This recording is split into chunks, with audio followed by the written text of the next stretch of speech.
from the weather, a reminder of our top stories before we go. First Lady Madam Zainab Yahya Jammeh today visited Sarakuna General Hospital, Bakau Health Center and the Polyclinic. The Senegal-Gambian Boundary Commission is meeting to finalize the draft roadmap for the management of the two countries' common borders. Niger's President Mamadou Issoufou is calling for UN Security Council authorization to root out Tuareg and Islamist insurgents from crisis within Mali. And former DR Congo warlord Thomas Lubanga is facing the prospect of spending the rest of his life in jail. Well, you can also follow the day's stories and other GRTS programs live on our website, which is at www.grts.gm. There you can also monitor GRTS Radio Live. That's all in this edition of the news. Thanks for joining us and enjoy our programs.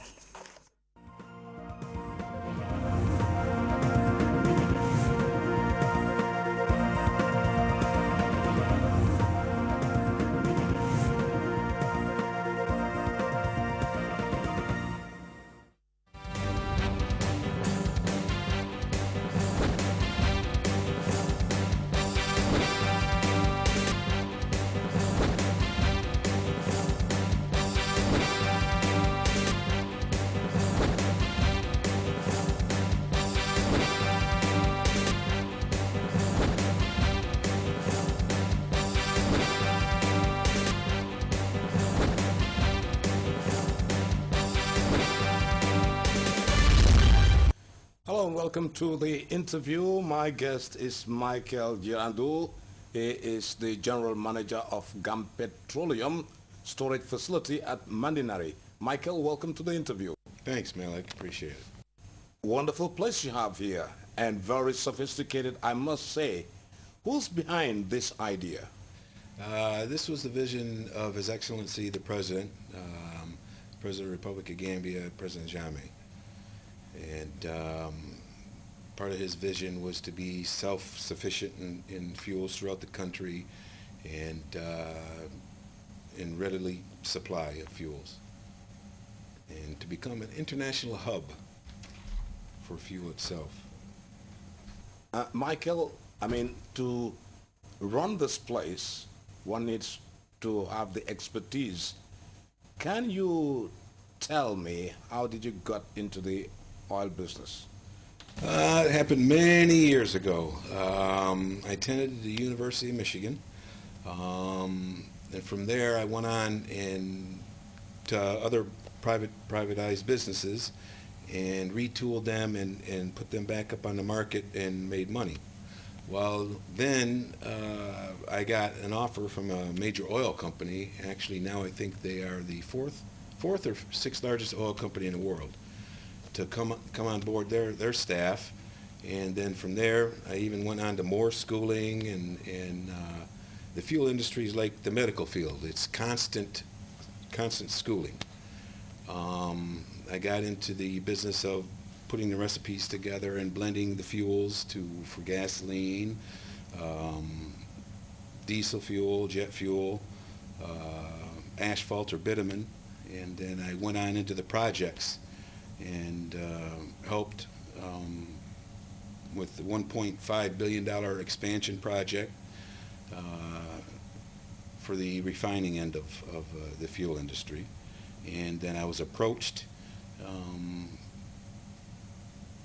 about GAM Petroleum from the CEO, and then I decided, I'll give it a shot, and I came over here, and I don't want to leave.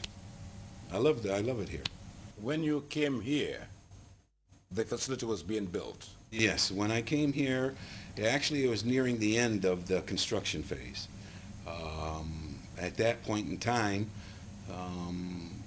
when it came into my hands, I had to recruit the Gambian people, in which I had help from Mr. Lang Conte, helped me recruit and train the Gambian people, which is probably around 120 Gambians that we trained and put out here in GAM Petroleum. So you mentioned that training is an ongoing thing, and I'm sure that applies to the Gambians you're training here. Yes, yes. Whether it's firefighting, lockout tagout systems, mechanical pumps, changing seals, tankage, upgrading, everything. It's constantly, and it constantly changes, and you know, as time goes on. For one to work in such a facility, one has to really be well paid. Well, I'm not talking about being paid astronomically, looking at the Gambians here, but there are things that are in place for them to make them feel at home. I mean, this is a very, it's like the like the heart of this country. So the people who work here, I'm sure you do take good care of them. Yes, GAM Petroleum, I'm not too sure about this, but I think it's one of the few companies in the Gambia that the employees here at GAM Petroleum, they get paid time and a half for anything over 8 hours. They get paid double time on holidays. They have health insurance, of course their monthly salary on top, vacation time, holiday time. So it's basically, it runs like an American company, all the benefits involved, especially the fuel industry, you know, and we also try to help with their training to further their education. Mm-hmm. Now, here at this facility, we got the light fuel area, and I'm sure you have about these big containers, these tanks around there. Could you tell us something about the light fuel area? Well, the light fuel area, we had the capacity to store up to 20,000 metric tons of gas oil, 7,500 metric tons of jet fuel, and 7,500 metric tons of jet fuel and kerosene. The jet fuel, that's the one they use for the airplanes? Yes, yes. And as far as the heavy fuel side, we had the capacity, we store approximately 15,000 metric tons of heavy fuel. And then we have about 1,000 metric tons storage capacity for LPG, or liquefied petroleum gas. Now, the process here for loading on the trucks, how does it work? How do you load from your containers to the vehicle that travel with them to the respective depots? How is the process like? Well, the process, all the oil marketers have allocations of each individual fuel type. Meaning the Gulfs, BP, and the others. Exactly, yeah. Exactly. And they'll come in with their invoices and go to their loading area respectively, whether it's gas oil or PMS or jet fuel. And then we have the loaders on top with the batch controllers. It's an automated loading controller, and they punch in the numbers of the amount of liters that they're going to load, and it automatically loads that amount of fuel.